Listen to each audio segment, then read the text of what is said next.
बैठिएगा। चलिए आज हम लोग पॉलिटी के 14वां क्लास को देखेंगे। ऑनलाइन क्लास, ऑनलाइन वाले छात्रों का भी मंत्रा क्लासेस के यूट्यूब चैनल पर स्वागत है। ठीक है, चलिए देखते हैं हम लोग पॉलिटी का क्या क्लास होगा, 14वां क्लास। पिछले क्लास में क्या देखा था, क्या था? अच्छा, मौलिक अधिकार। मौलिक अधिकार को हम लोग ने पिछले क्लास में देखा था, कहाँ तक हो चुका था, याद वगैरह किए? अच्छा, क्लास 2 दिन नहीं हुआ था, ठीक है, अब रेगुलर होगा। चलिए ध्यान दीजिए।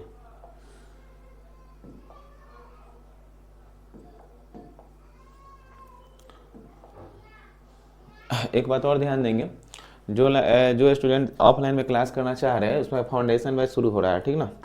तो फाउंडेशन बैच आप लोग ज्वाइन कर सकते हैं।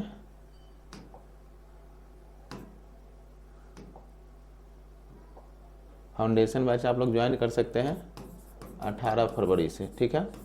तो 18 फरवरी से नया फाउंडेशन बैच रहेगा जिसका टाइमिंग आपका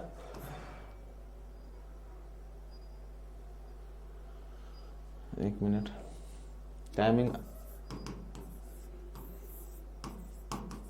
8 AM से होगा, ठीक है। चलिए ध्यान देंगे।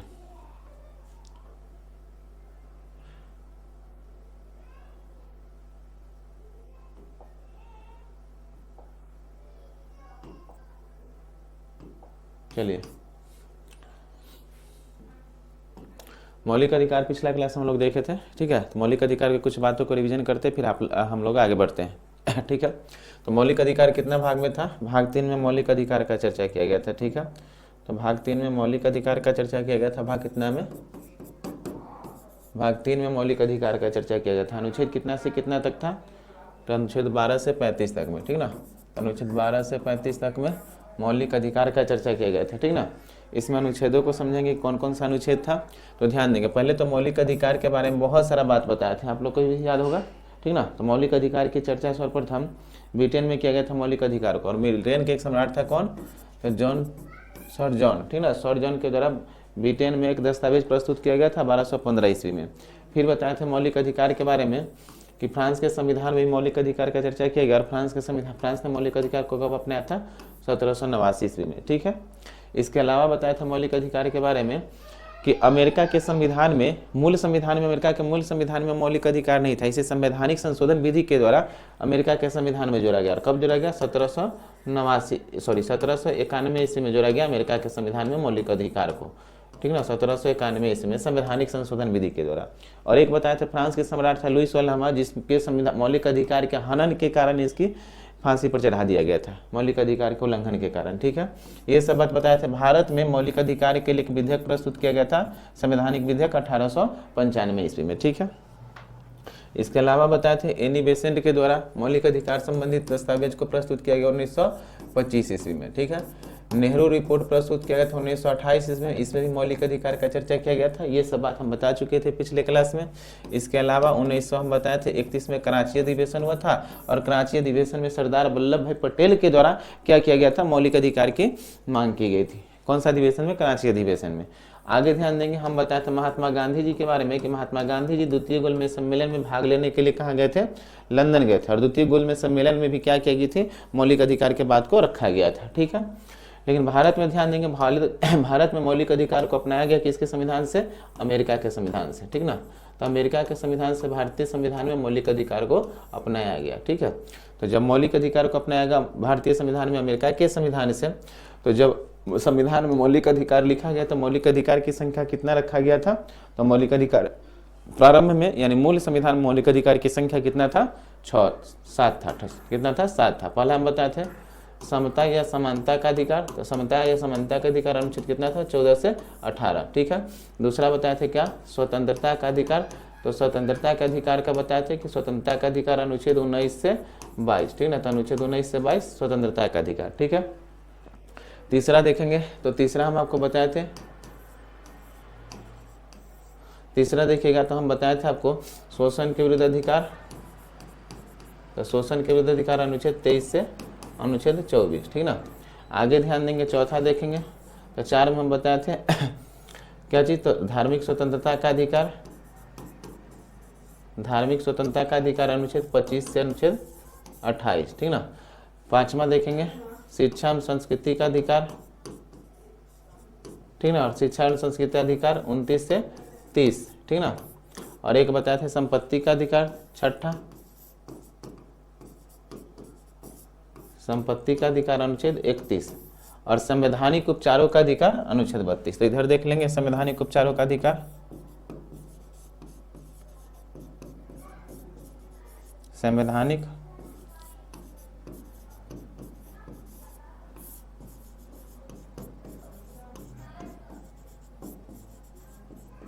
उपचारों का अधिकार अनुच्छेद कितना, तो संवैधानिक उपचारों का अनुसार अनुच्छेद 32, ठीक ना। तो मूल संविधान में 7 प्रकार के मौलिक अधिकार लिखे गए थे, ठीक ना। लेकिन क्या हुआ कि 44वां संविधान संशोधन कब हुआ, और 44वां संविधान संशोधन हुआ 1978 में, और 44वां संविधान संशोधन 1978 के तहत क्या किया गया, जो कि छठा मौलिक अधिकार था, और वह मौलिक अधिकार क्या था, संपत्ति के अधिकार, इसको हटा दिया गया मौलिक अधिकार की श्रेणी से, और इसे क्या किया गया, इसे कानूनी अधिकार जो में रख दिया गया, और इसे अनुच्छेद 31 से हटा करके अनुच्छेद 300 के क में जोड़ दिया गया, भाग 12 में जोड़ा गया, यहाँ पर यह कानूनी अधिकार बन गया है, ठीक है। तो वर्तमान समय में मौलिक अधिकार की संख्या कितना है, 6 है। तो ये सब बात पिछले क्लास में हम समझा चुके थे, ठीक है। अब हम लोग पहला से पढ़ना भी शुरू किए थे, ये बात बता चुके हैं, इसमें चर्चा हो रहा था, ठीक है। तो ध्यान देंगे 14 से 18 एक बार फिर से रिपीट कर दे रहे हैं। अनुच्छेद 14 बताए थे कानून के सामने हर आदमी समान है, भले उसका पद प्रतिष्ठा मान समान अलग अलग क्यों ना हो, हर आदमी के समान एक समान कानून व्यवस्था किया जाएगा। पिछला क्लास में पूछे थे विधि के समक्ष संरक्षण याद है कि भूल गए, विधि के समक्ष संरक्षण किस देश के संविधान से लिया गया, आप बताइएगा। हाँ, अमेरिका के संविधान से। अब विधि के समक्ष स्थापित प्रक्रिया जापान के संविधान से, ठीक है। और विधि एक समान विधि व्यवस्था ब्रिटेन के संविधान से। चलिए आगे ध्यान देंगे, अनुच्छेद 15 देखेंगे। तो अनुच्छेद 15 के तहत बताए थे जाति धर्म लिंग या किसी के जन्म के स्थान पर किसी तरह का भेदभाव नहीं किया जाएगा, ठीक है। अनुच्छेद 16 क्या बताए थे, तो अनुच्छेद 16 में बताए थे रोजगार के मामले में सबको समान अवसर दिया जाएगा, ठीक ना। रोजगार के मामले में सबको समान अवसर दिया जाएगा, ठीक है। ऑनलाइन वाले भी ध्यान देंगे। 16 17 देखेंगे। 17 बताए थे अस्पृश्यता का अंत किया गया, ठीक ना। तो 17 में बताए थे अस्पृश्यता का अंत किया गया, अर्थात छुआछूत की भेदभावना को समाप्त किया गया है, ठीक है। अस्पृश्यता अधिनियम कब पारित किया गया था, तो अस्पृश्यता अधिनियम बताए थे 1955 में पारित किया गया था, ठीक है। आगे ध्यान देंगे।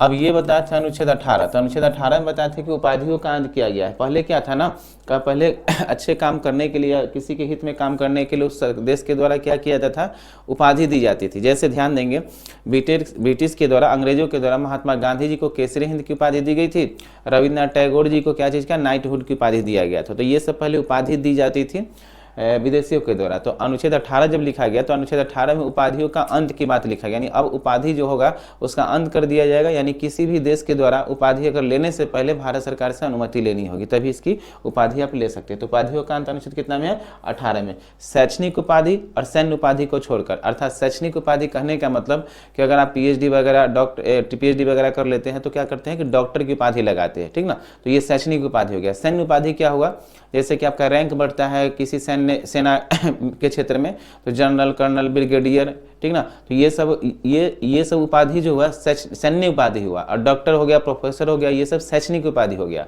इन दो उपाधियों को छोड़कर, अर्थात शैक्षणिक उपाधि और सैन्य उपाधि को छोड़कर अगर आप किसी प्रकार की उपाधि को ग्रहण करते हैं तो इसके लिए आपको भारत सरकार से अनुमति लेनी होगी, ठीक है। तो ये था अनुच्छेद 18 उपाधियों का अंत, ये सब बता चुके थे। अनुच्छेद 19 भी हमको लगता है बता चुके थे, अनुच्छेद 19 बताए थे, अच्छा ठीक है, देख लीजिए एक बार और।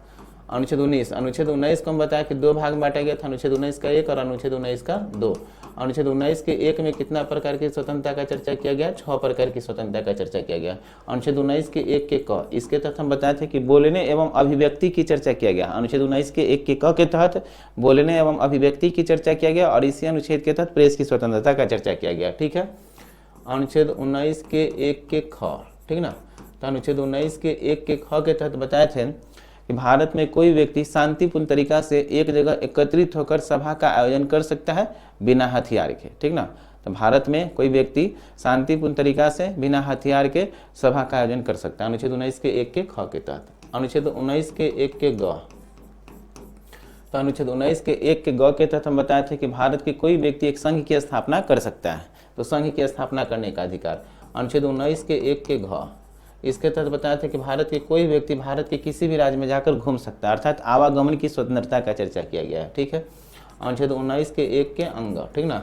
अनुच्छेद 19 के 1 के अंग के तहत क्या था कि भारत के कोई व्यक्ति भारत के किसी भी राज्य में जाकर बस सकता है, ठीक ना, वहाँ पर निवास रह सकता है, जमीन लेकर वहाँ पर बस सकता है। अनुच्छेद 19 के 1 के च, तो अनुच्छेद 19 के 1 के च के तहत क्या चीज़ का स्वतंत्रता चर्चा किया गया है?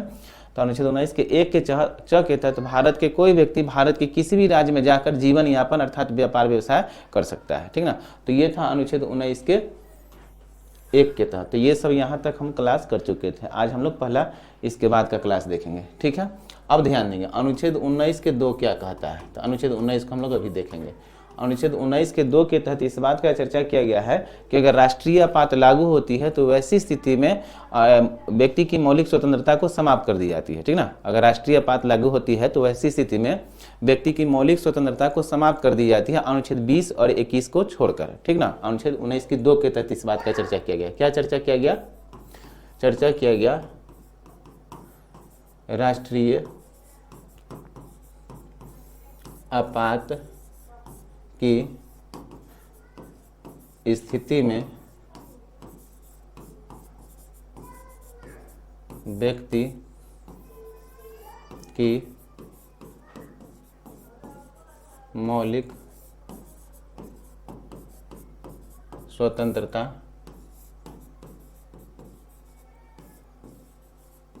समाप्त कर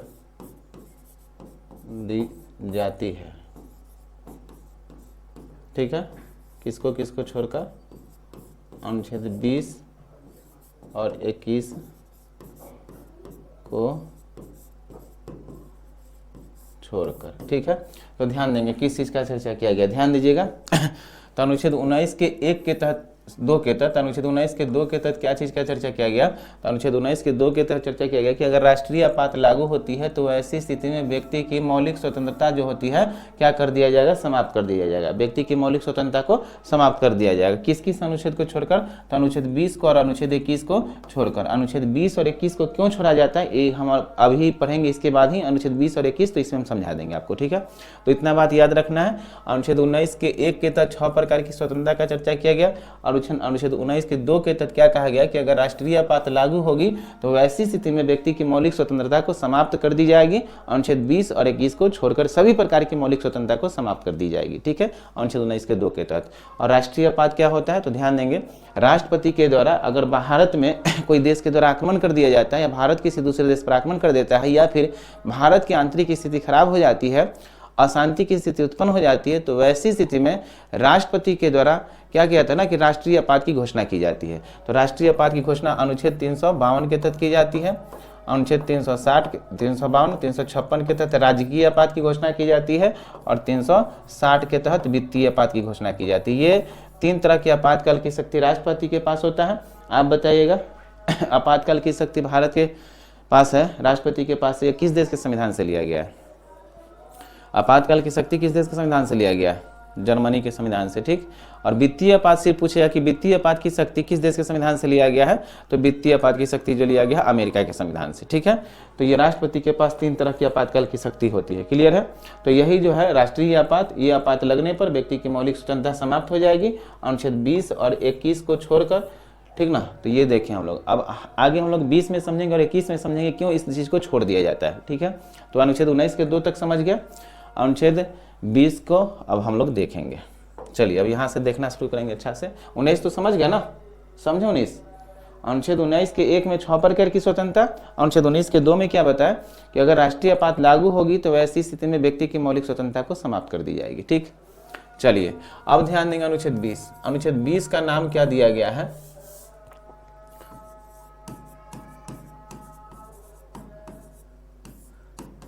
अनुच्छेद 20, तो अनुच्छेद 20 का नाम दिया गया है दोहरे दंड से मुक्ति का चर्चा किया गया है।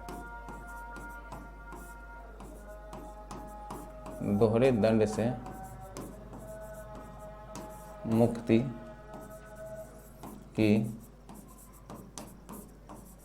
चर्चा की गई है, ठीक ना। तो अनुच्छेद 20 के तहत दोहरे दंड से मुक्ति की चर्चा की गई। क्या चर्चा किया गया इसको समझेंगे। तो अनुच्छेद 20 को 3 भाग में बांटा गया। अनुच्छेद 20 को कितना भाग में? 3 भाग में। अनुच्छेद 20 का 1, अनुच्छेद 20 का 2 और अनुच्छेद 20 का 3, समझिएगा। तो अनुच्छेद 20 को 3 भाग में बांटा गया, अनुच्छेद 20 का 1 और अनुच्छेद 20 का 2 और अनुच्छेद 20 का 3। चलिए समझिए, अनुच्छेद 20 के 1 के तहत का क्या क्या कहा गया कि अगर कोई व्यक्ति बहुत सारा अपराध करता है और उस अपराध में जो सबसे बड़ा अपराध होगा उस व्यक्ति को उसी अपराध के लिए सजा दिया जाएगा। बात समझे, अगर कोई व्यक्ति बहुत सारा अपराध करता है और उस अपराध में जो सबसे बड़ा अपराध होगा उस व्यक्ति को उसी अपराध के लिए सजा दिया जाएगा। ये अनुच्छेद 20 के 1 के तहत कहा गया। ठीक है, तो अगर कोई व्यक्ति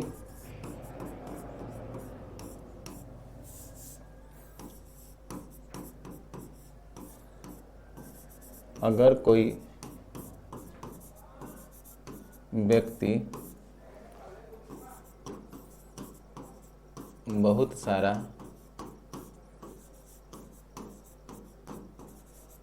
अपराध करता है तो उसमें उसका जो सबसे बड़ा अपराध होगा उस व्यक्ति को उसी अपराध के लिए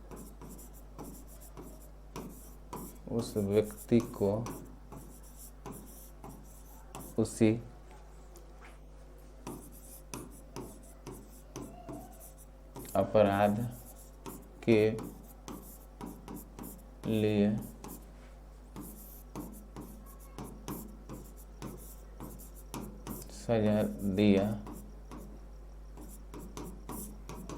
जाएगा। ठीक ना, तो ये अनुच्छेद 20 के 1 के तहत है। तो अनुच्छेद 20 के 1 के तहत क्या बताया गया कि अगर कोई व्यक्ति बहुत सारा अपराध करता है, ठीक ना, और उस अपराध में जो सबसे बड़ा अपराध होगा उस व्यक्ति को उसी अपराध के लिए सजा दिया गया। जैसे मान लीजिए कोई व्यक्ति काट मार कर लिया है, कोई व्यक्ति झगड़ा लड़ाई कर लिया है, कोई व्यक्ति बहुत सारा चोरी कर लिया है, तो उसमें बहुत सारा का उस पर केस चल रहा है। लेकिन केस जब चलेगा और वह पकड़ाएगा तो उस व्यक्ति को देखा जाएगा कि इसके ऊपर चलने वाला केस में जो सबसे बड़ा केस चल रहा है, किस अपराध के लिए सबसे बड़ा केस चलेगा, तो उस व्यक्ति को जो सबसे बड़ा अपराध पकड़ा जाएगा उसी अपराध के लिए उसको सजा दिया जाएगा। न कि एक केस के लिए दूसरा सजा, दूसरे केस के लिए तीसरा सजा, ऐसा नहीं होगा। जिसके केस को देखा जाएगा, उसके अपराध को देखा जाएगा और जो सबसे बड़ा अपराध होगा उस व्यक्ति को उसी अपराध के लिए सजा दिया जाएगा। ठीक है, चलिए ध्यान देंगे। तो दोहरे दंड से मुक्ति की बात कही गई यहीं पर। यहाँ पर देखेंगे अनुच्छेद 20 का 1 था, अनुच्छेद 20 के 2 को देखेंगे। अनुच्छेद 20 के 2 में कहा गया कि व्यक्ति को अपराध करते समय अगर किसी व्यक्ति को बंदी बना लिया गया तो अपराध करते समय जो कानून होगा उस व्यक्ति को उसी कानून के तहत सजा दिया जाएगा। ठीक है, क्या कहा गया, अपराध करते समय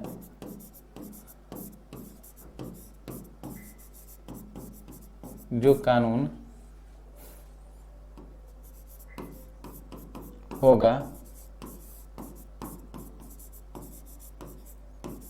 उस व्यक्ति को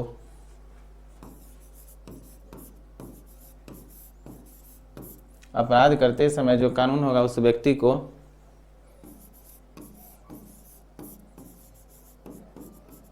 उसी कानून के तहत सजा दिया जाएगा। ठीक ना, तो ध्यान देंगे अनुच्छेद 20 के 2 के तहत क्या कहा गया कि अगर कोई व्यक्ति अपराध करता है तो अपराध करते समय जो कानून होगा उस व्यक्ति को उसी कानून के तहत सजा दिया जाएगा। ठीक है, अनुच्छेद 20 के 2 के तहत। अनुच्छेद 20 का 3 देखेंगे। अनुच्छेद 20 के 3 के तहत बताया गया कि अगर किसी व्यक्ति को बंदी बना लिया गया तो उसे 24 घंटे के अंदर न्यायालय में प्रस्तुत किया जाएगा। ठीक ना, यानी बंदी बनाए गए व्यक्ति को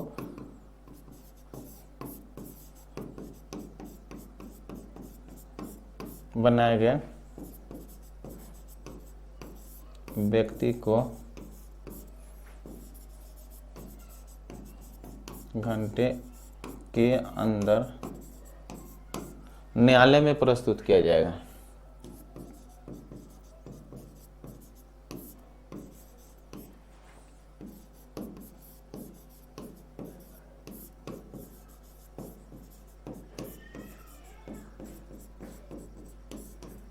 ठीक है ना, और उसे अपने प्रति गवाह या वकील रखकर इस बात की जानकारी प्राप्त करने का अधिकार प्राप्त होगा कि उसे किस अपराध के लिए पकड़ा गया है। ठीक है, तो ये था अनुच्छेद 20। अनुच्छेद 20 का नाम क्या बताएं, दोहरे दंड से मुक्ति की चर्चा किया गया। ठीक है ना, इसमें क्या क्या बात बताया गया समझिएगा। अनुच्छेद 20 के 1 के तहत बताया गया कि अगर कोई व्यक्ति बहुत सारा अपराध करता है तो उसमें उसका जो सबसे बड़ा अपराध होगा उस व्यक्ति को उसी अपराध के लिए क्या किया जाएगा, सजा दिया जाएगा। अगर बहुत सारा अपराध किए हुए हैं तो जो सबसे बड़ा अपराध होगा उस व्यक्ति को उसी अपराध के लिए सजा दिया जाएगा। दूसरा बात बताया गया कि अपराध करते समय जो कानून होगा, अपराध कर रहा है जिस समय वो जो कानून होगा उस व्यक्ति को उसी कानून के तहत सजा दिया जाएगा। ठीक है, तीसरा बात बताया गया कि अगर बंदी बना लिया गया है कोई व्यक्ति को, उसे 24 घंटा के अंदर न्यायालय में प्रस्तुत किया जाएगा। ठीक ना, और उसे अपने प्रति गवाह या वकील रखकर इस बात की जानकारी प्राप्त करने का अधिकार होगा कि उसे किस अपराध के लिए पकड़ा गया है। ठीक है, तो ये था अनुच्छेद 20 का, और इसका नाम दिया गया है दोहरे दंड से मुक्ति का चर्चा किया गया है। समझ गए अनुच्छेद 20। ठीक, आगे बढ़े हम लोग। तो 20 के बाद हम लोग पढ़ेंगे अनुच्छेद 21, क्योंकि 19 से 22 तक हम लोग को पढ़ना है क्या जी, स्वतंत्रता का अधिकार। तो हम लोग अनुच्छेद 21 देखते हैं।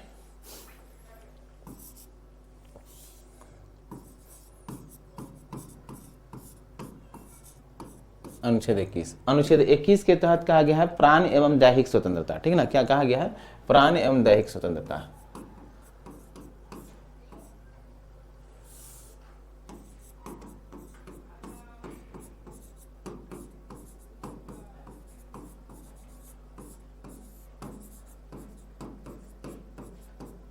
ठीक है ना, अनुच्छेद 20 के तहत किस बात का चर्चा किया गया, प्राण एवं दैहिक स्वतंत्रता, अर्थात भारत में इच्छा मृत्यु नहीं है। क्या कहा गया कि भारत में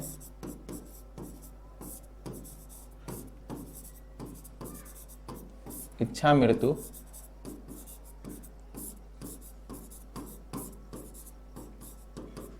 नहीं है। ठीक ना, प्राण एवं दैहिक स्वतंत्रता अर्थात भारत में क्या है, अर्थात भारत में इच्छा मृत्यु नहीं है। अगर किसी व्यक्ति को, अगर कोई व्यक्ति आत्महत्या करता है तो उसे कानूनन अपराध माना जाता है। ठीक ना, अगर कोई व्यक्ति आत्महत्या करता है तो उसे क्या माना जाता है, कानूनन अपराध माना जाता है। अतः भारत में इच्छा मृत्यु नहीं है। लेकिन 2017 में सर्वोच्च न्यायालय ने आदेश दिया था कि अगर कोई व्यक्ति बहुत कष्ट में है तो वो न्यायालय से अनुमति लेकर इच्छा मृत्यु कर सकता है। ठीक है, तो अनुच्छेद 19 के 21 के तहत क्या गया, प्राण एवं दैहिक स्वतंत्रता, अर्थात भारत में इच्छा मृत्यु नहीं है। मात्र एक देश कौन सा है, नीदरलैंड। ठीक ना, तो नीदरलैंड एकमात्र ऐसा देश है जहां पर इच्छा मृत्यु है। ठीक ना, लेकिन भारत में इच्छा मृत्यु नहीं है। अगर कोई व्यक्ति आत्महत्या करता है तो इसे कानूनन अपराध माना जाता है। इसी अनुच्छेद के तहत, अर्थात अनुच्छेद 21 के तहत ही, अनुच्छेद 21 के तहत निजता के अधिकार का चर्चा किया गया। क्या चीज का चर्चा किया गया है, निजता के अधिकार का चर्चा किया गया है। निजता के अधिकार। ठीक ना, तो इसी अनुच्छेद के तहत निजता के अधिकार का चर्चा किया गया। निजता के अधिकार का चर्चा किया गया है। ठीक है, तो इसी अनुच्छेद के तहत निजता के अधिकार का चर्चा किया गया है। ध्यान देंगे, निजता के अधिकार यानी कहने का मतलब हर व्यक्ति का अपना अपना निजी अधिकार होता है। ठीक ना, जैसे कि तलाक होगा, विवाह हो गया, ये सब निजी अधिकार के तहत ही आता है। ठीक है, एक बात ध्यान देंगे, अनुच्छेद 21 के क, ये भी बहुत इंपॉर्टेंट है। अनुच्छेद 21 के क के तहत ध्यान देंगे तो 6 से 14 वर्ष से कम उम्र के बच्चे को, 6 से 14, ठीक ना, तो 6 से 14 वर्ष के उम्र के बच्चे को, 6 से 14 वर्ष के कम उम्र के बच्चे को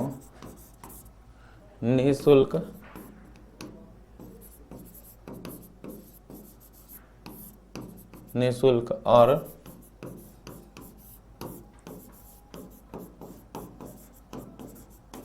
अनिवार्य शिक्षा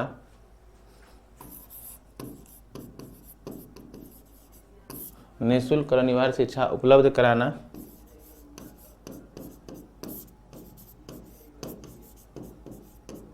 हर माता पिता का मौलिक कर्तव्य बनाया गया। और इसे मौलिक अधिकार में कब शामिल किया गया, तो ध्यान देंगे 1 अप्रैल 2010 ईस्वी से। ठीक ना, इसे 86वां संविधान संशोधन 2002 के तहत क्या किया गया था, 6 से 14 वर्ष से कम उम्र के बच्चे को निःशुल्क अनिवार्य शिक्षा उपलब्ध कराना हर माता पिता का मौलिक कर्तव्य बनाया गया था। क्या 86वां संविधान संशोधन 2 के तहत, और 1 अप्रैल 2010 को इसे मौलिक अधिकार में भी शामिल कर दिया गया। ठीक है, तो अनुच्छेद 21 के तहत देखिए, प्रारंभ में दैहिक स्वतंत्रता अर्थात भारत में इच्छा मृत्यु नहीं है, मात्र एक देश कौन बताए, नीदरलैंड, जहाँ पर इच्छा मृत्यु है। अनुच्छेद 21 के तहत निजता के अधिकार का भी चर्चा किया गया है।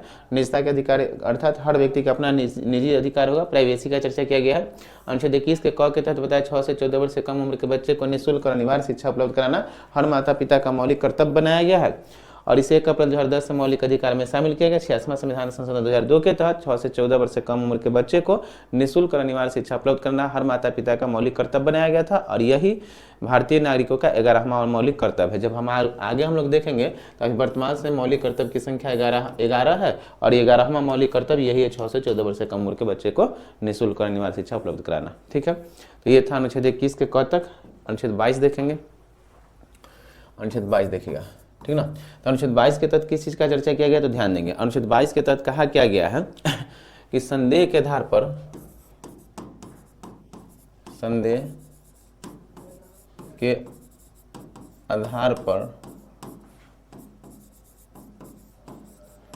किसी भी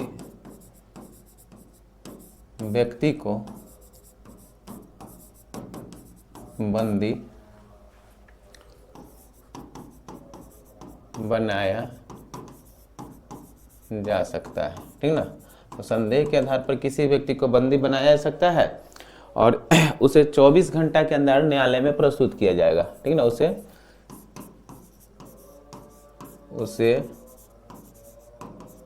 24 घंटे के अंदर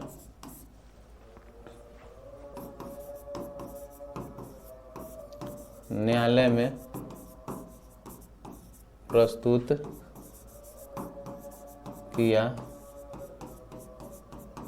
जाएगा, आने और जाने के समय को छोड़कर और छुट्टी के समय को छोड़कर। ठीक ना, आने और जाने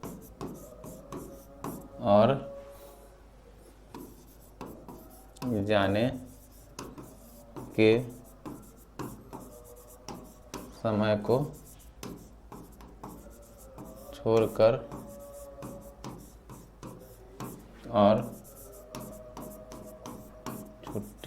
छोड़कर और छुट्टी के समय को छोड़कर। बात समझे? तो हम क्या बताएं कि संदेह के आधार पर किसी व्यक्ति को बंदी बनाया जा सकता है, उसे 24 घंटे के अंदर न्यायालय में प्रस्तुत किया जाएगा, आने और जाने के समय को छोड़कर और छुट्टी के समय को छोड़कर। ठीक है, यानी अगर मान लीजिए किसी व्यक्ति को सैटरडे को बंदी बना लिया गया, ठीक ना, तो संडे को तो कोर्ट और न्यायालय बंद रहता है, तो संडे को समय को नहीं लिया जाएगा 24 घंटा के में, और उसे मंडे को उसको प्रस्तुत किया जाएगा। ठीक है, तो आने और जाने के समय को और छुट्टी के समय को छोड़कर, या फिर अगर पर्व त्यौहार में भी छुट्टी रहता है तो ये समय को छोड़कर ही किया जाएगा। ठीक है, तो अनुच्छेद 22 ये था। अनुच्छेद 23 से 24 हम लोग देखे थे क्या, तो अनुच्छेद 23 से 24 में है शोषण के विरुद्ध अधिकार। क्या था? शोषण के विरुद्ध अधिकार। ठीक है, तो अनुच्छेद 23 से 24 में शोषण के विरुद्ध अधिकार। ठीक है, तो इसको समझिएगा। अनुच्छेद 23 में कहा गया है मानव तस्करी,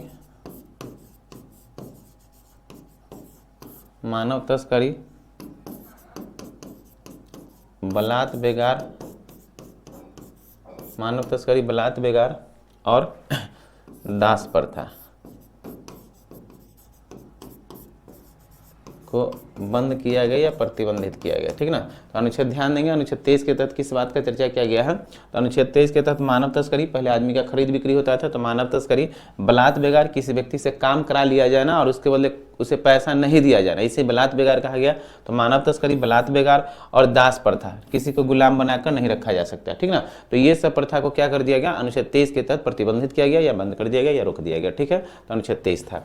अनुच्छेद 24 देखेंगे हम लोग, तो अनुच्छेद 24 में क्या है समझिएगा।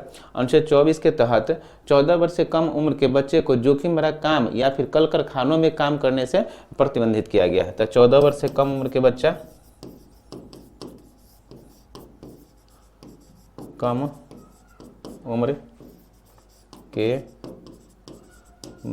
को जोखिम भरा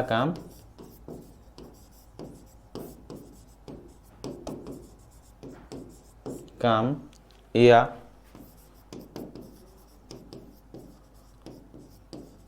कल कारखाना में काम करने पर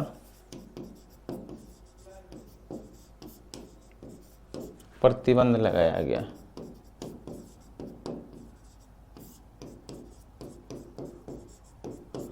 ठीक ना, तो ध्यान देंगे। अनुच्छेद 14 अनुच्छेद 24 के तहत किस बात का चर्चा किया गया? तो अनुच्छेद 24 के तहत 14 वर्ष से कम उम्र के बच्चे को कल कारखाने या जोखिम भरा काम करने पर रोक लगाया गया, प्रतिबंध लगाया गया। बात को समझ गया? तो ये था अनुच्छेद 24। 24 को नाम दिया गया बाल श्रम निषेध का चर्चा किया गया। 24 में बाल श्रम निषेध करने का मतलब 14 वर्ष से कम उम्र के बच्चे को कल कारखाने या फिर जोखिम भरा काम कराने पर प्रतिबंध लगाया गया था। तो अनुच्छेद 23 से 24 का नाम दिया गया था शोषण के विरुद्ध अधिकार। ठीक ना, 23 में क्या बताया? मानव तस्करी, बलात्कार, बिगाड़, दास प्रथा का अंत किया गया। 24 में 14 वर्ष से कम उम्र के बच्चे को कल कारखाने या जोखिम भरा काम करने पर रोक लगाया गया। ठीक ना, यानी बाल श्रम निषेध का चर्चा किया गया था।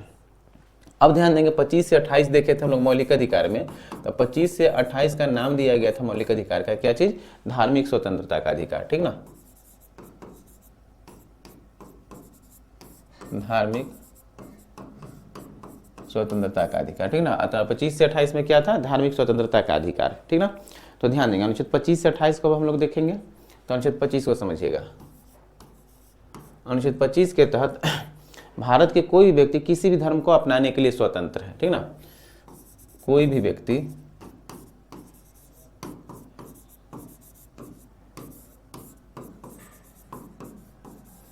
किसी भी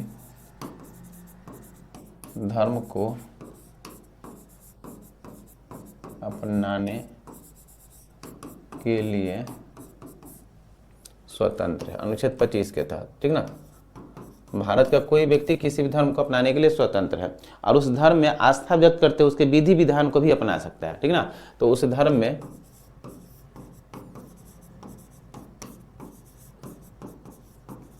आस्था, जिस धर्म को अपनाएगा उस धर्म में आस्था व्यक्त करते हुए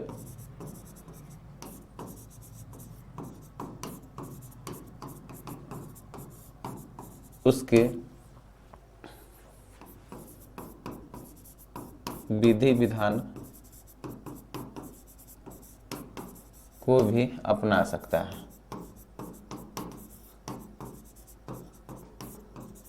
उस धर्म का प्रचार प्रसार कर सकता है। ठीक ना, तो अनुच्छेद 25 के तहत कोई व्यक्ति किसी भी धर्म को अपनाने के लिए स्वतंत्र है। उस धर्म में आस्था व्यक्त करते हुए व्यक्ति किसी भी विधि विधान को, उस धर्म का जो विधि विधान होगा उस विधि विधान को क्या कर सकता है? अपना सकता है। ठीक ना, इसी अनुच्छेद के तहत किसी भी धर्म का विवेचना या फिर प्रचार प्रसार करने का अधिकार दिया गया। इसी अनुच्छेद के तहत याद रखेंगे हिंदुओं को चंदन टीका करने का अधिकार। ठीक ना, चंदन टीका करने का अधिकार हिंदुओं को।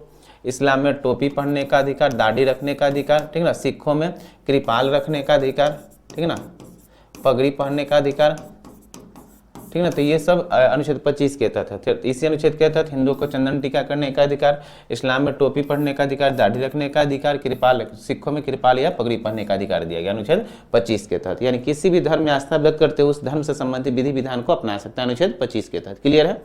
आगे ध्यान देंगे अनुच्छेद 26।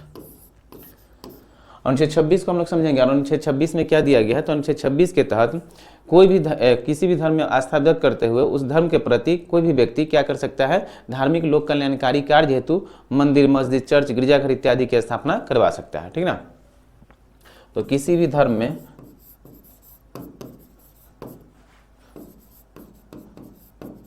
आस्था व्यक्त करते हुए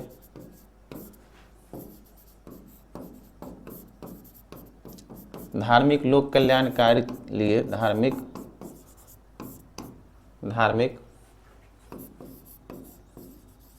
लोक कल्याण के लिए मंदिर, मस्जिद, गुरुद्वारा, चर्च इत्यादि की स्थापना करवा सकता है। ठीक ना, तो अनुच्छेद 26 के तहत किस बात का चर्चा किया गया है? तो अनुच्छेद 26 के तहत क्या होता है? किसी भी आस्था या किसी भी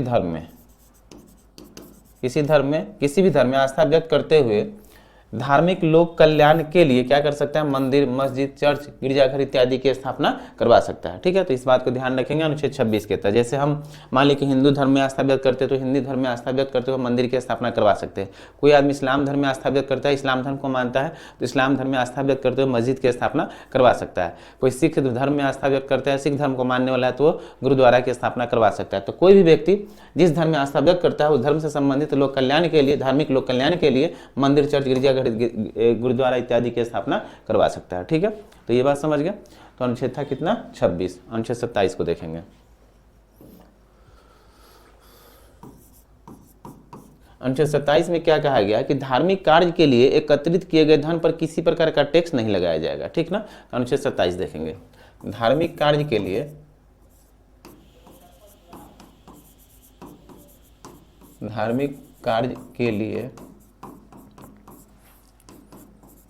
एकत्रित किए गए धन पर, धार्मिक कार्य के लिए एकत्रित किए गए धन पर, ठीक ना, किए गए धन पर किसी प्रकार का टैक्स नहीं लगाया जाएगा।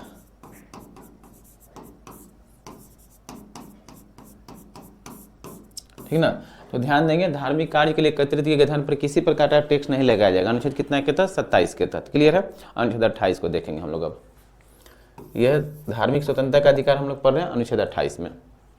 देखिएगा, अनुच्छेद 28 के द्वारा क्या कहा गया कि राज्य द्वारा संचालित शिक्षण संस्थान में किसी प्रकार का धार्मिक निर्देश नहीं दिया जाएगा। ठीक ना, तो राज्य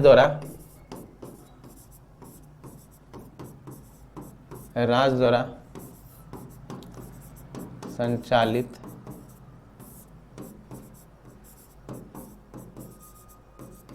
शिक्षण संस्थान में किसी विशेष धर्म को लेकर, ठीक ना, विशेष धर्म को लेकर धार्मिक निर्देश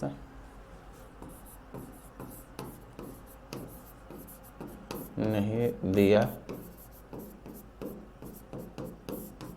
जाएगा। ठीक है, इस बात को समझें। तो अनुच्छेद 28 में कहा गया कि राज्य द्वारा संचालित शिक्षण संस्थान में किसी विशेष धर्म पर, किसी एक ही धर्म को लेकर क्या किया जाएगा, धार्मिक निर्देश, दिशा निर्देश नहीं दिया जाएगा। ठीक है, तो अनुच्छेद था 28। क्लियर है। अनुच्छेद 29 और 30 क्या था, तो अनुच्छेद 29 और 30 में हम लोग देखे थे क्या, अनुच्छेद 31 तो बता चुके थे, अनुच्छेद पहले 29 30 देख लेंगे तो 31 का चर्चा करते हैं। ठीक है, चलिए समझिए। अनुच्छेद 31, अनुच्छेद 29 और 30 में लिखा था आपको शिक्षा एवं संस्कृति का अधिकार, शिक्षा एवं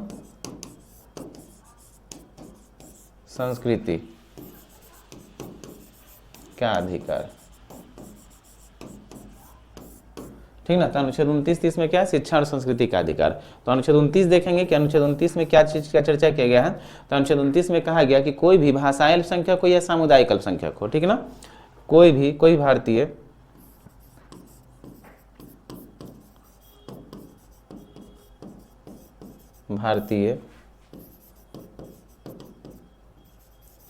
भाषाई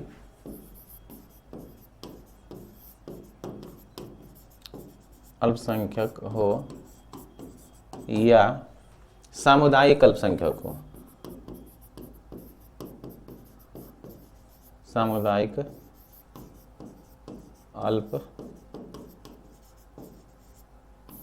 अल्पसंख्यक हो, कोई भी भारतीय भाषाई अल्पसंख्यक हो या सामुदायिक अल्पसंख्यक हो, क्या कर सकता है, किसी भी शिक्षण संस्थान में जाकर शिक्षा ग्रहण कर सकता है। किसी भी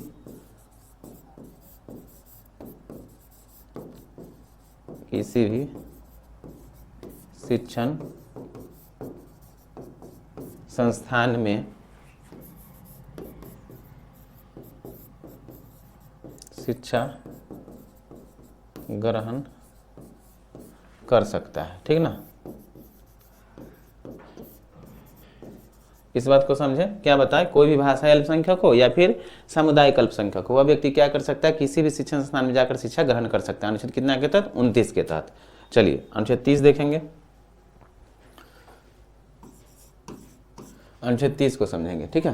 तो अनुच्छेद 30 के तहत बताया गया कि कोई भी भाषाई अल्पसंख्यक हो या सामुदायिक अल्पसंख्यक हो अपने मनपसंद के शिक्षण संस्कार या सांस्कृतिक संस्थान की स्थापना कर सकता है, ठीक है ना। कोई भी भारतीय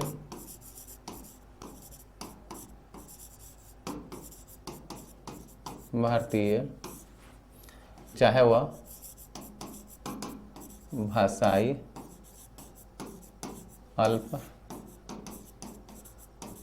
अल्पसंख्यक हो या सामुदायिक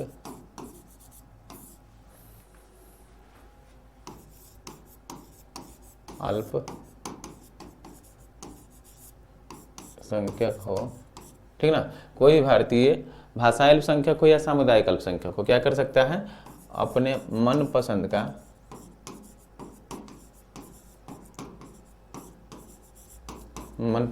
शिक्षण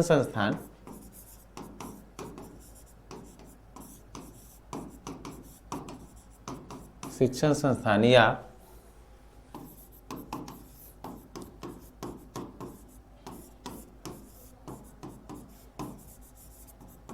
सांस्कृतिक संस्थान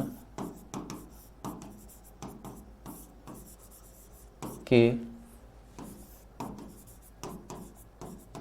स्थापना कर सकता है, ठीक ना।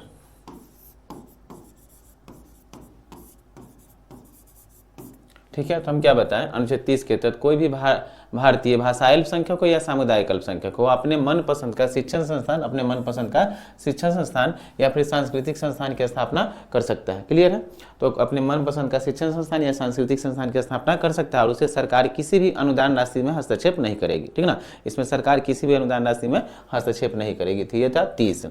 31 के लिए हम क्या बताए थे, बताइएगा आप लोग। अनुच्छेद 31 के लिए हम बताए थे क्या चीज़, तो बताया था कि अनुच्छेद 31 के तहत इसको 44वां संविधान संशोधन कब 1978 के तहत इसे हटा दिया गया और इसका नाम क्या था अनुच्छेद 31 में, संपत्ति का अधिकार,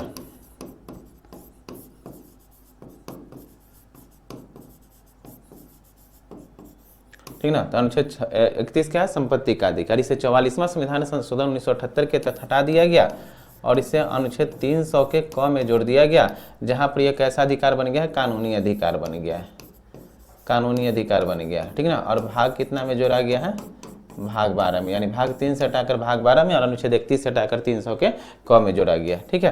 तो ये था, ये इसको हटा दिया गया। इसी पहले 7 था मौलिक अधिकार, अभी 6 है, इसको हटाने के बाद कितना बच गया, 6 है, ठीक है। चलिए आगे समझेंगे। अनुच्छेद 32 देखेंगे हम लोग। अनुच्छेद 32 क्या है, तो इसको अनुच्छेद 32 के तहत संवैधानिक उपचारों के अधिकार का चर्चा किया गया है। क्या चर्चा किया गया है, संवैधानिक उपचारों के अधिकार,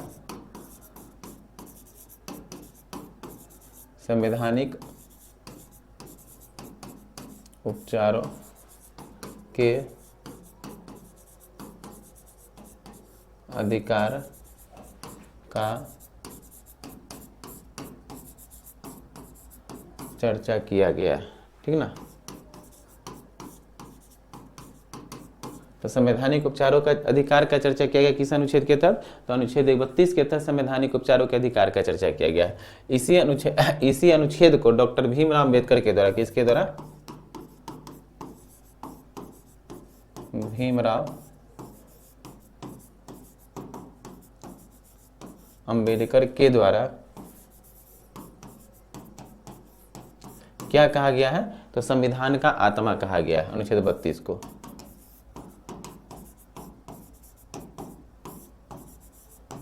संविधान का आत्मा कहा गया है, ठीक ना।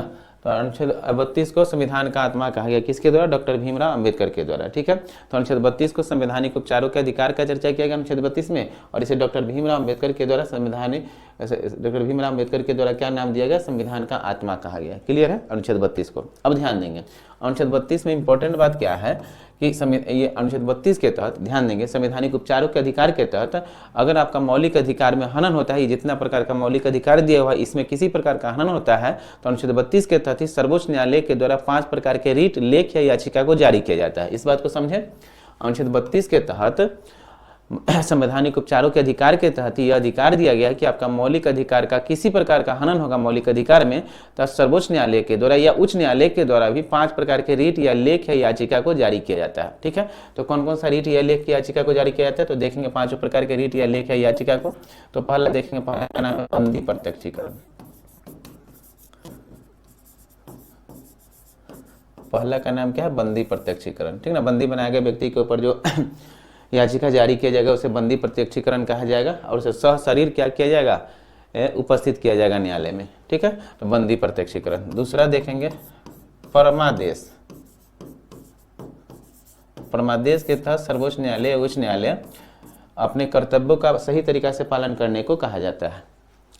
तीसरा है प्रतिषेध, यानी अपने कार्यों को अपने अधिकार क्षेत्र में रहने को कहा जाता है, प्रतिषेध। चौथा क्या है, तो चौथा है उत्प्रेषण। चौथा क्या है, उत्प्रेषण। और पांचवा देखेंगे तो पांचवा का नाम है अधिकार परीक्षा। अधिकार परीक्षा। तो ध्यान देंगे, मौलिक अधिकार का हनन होता है तो ऐसी स्थिति में सर्वोच्च न्यायालय या उच्च न्यायालय के द्वारा 5 प्रकार के रीट या लेख की याचिका को जारी किया जाता है। पहला बंदी प्रत्यक्षीकरण, दूसरा परमादेश, तीसरा प्रतिषेध, चौथा उत्प्रेषण और पांचवा क्या है, अधिकार परीक्षा। तो ये 5 प्रकार के लेख या रीट को जारी करने का अधिकार सर्वोच्च न्यायालय के पास भी होता है और उच्च न्यायालय के पास भी होता है। भारतीय संविधान के अनुच्छेद 32 के तहत 5 प्रकार का रीट जारी करता है अनुच्छेद 32 के तहत सर्वोच्च न्यायालय, और भारतीय संविधान के अनुच्छेद 226 के तहत लेख या याचिका जारी करती है उच्च न्यायालय। ये सर्वोच्च न्यायालय और ये उच्च न्यायालय। 32 के तहत सर्वोच्च न्यायालय और अनुच्छेद 226 के तहत उच्च न्यायालय। जिला न्यायालय के द्वारा रीट या लेख या याचिका को जारी नहीं किया जाता है क्योंकि संवैधानिक न्याय होता है जिला न्यायालय में नहीं होता है। जिला न्यायालय में 2 ही प्रकार के न्याय होता है, एक फौजदारी न्याय और एक दीवानी न्याय। ठीक ना, संवैधानिक न्याय या संवैधानिक अपील हम लोग उच्च न्यायालय और सर्वोच्च न्यायालय में कर सकते हैं। ठीक है, तो इस बात को समझे, अनुच्छेद 32 के तहत मौलिक अधिकार में किसी प्रकार का हनन होगा तो सर्वोच्च न्यायालय या उच्च न्यायालय 5 प्रकार के रीट या लेख या याचिका को जारी कर सकती है। अनुच्छेद 32 के तहत सर्वोच्च न्यायालय और अनुच्छेद 226 के तहत उच्च न्यायालय लेख या याचिका को जारी करती है। क्वेश्चन रहेगा, ठीक है ना, क्वेश्चन क्या रहता है समझिएगा कि मौलिक अधिकार के हनन की स्थिति में रीट या 5 प्रकार के जो लेख होता है किसके द्वारा जारी किया जाता है। ऑप्शन ए में आएगा सर्वोच्च न्यायालय, ऑप्शन बी में आएगा उच्च न्यायालय, ऑप्शन सी में आएगा जिला न्यायालय, ऑप्शन डी में ए बी दोनों। ठीक ना, इस टाइप से रहेगा तो ए बी दोनों, यानी जिला सर्वोच्च न्यायालय और उच्च न्यायालय दोनों के द्वारा जारी किया जाता है। इतना बात समझे। तो ये सबको हम लोग देखेंगे बारी बारी से। बंदी प्रत्यक्षीकरण किसे कहा जाता है, ठीक ना, परमादेश किसे कहा जाता है, प्रतिषेध किसे कहा जाता है, उत्प्रेषण किसे कहा जाता है और अधिकार परीक्षा किसे कहा जाता है। ठीक है, आज तक यहीं तक रहने देते हैं। कल के क्लास में हम लोग देखेंगे ये पूरा, और इसके बाद मौलिक अधिकार संबंधित कुछ अनुच्छेद को और देखेंगे। जैसे अभी हम लोग 32 का देखें, 33, 34, 35 को देखेंगे, और उसके बाद हम लोग राज्य के नीति निषेध तत्व को पढ़ेंगे, अनुच्छेद 36 से 51, उसके बाद मौलिक कर्तव्य, आगे पढ़ेंगे भाग 5। ये भाग 3 ही हम पढ़ रहे हैं, हम लोग 4 पढ़ेंगे राज्य के नीति निषेध तत्व, ठीक ना, और 4 के क में पढ़ेंगे मौलिक कर्तव्य, और 5 में हम लोग पढ़ेंगे कार्यपालिका, विधायिका, ये सब। ठीक है, तो इसको रहने देते हैं, अगले क्लास में हम लोग मिलते हैं। ठीक है, धन्यवाद।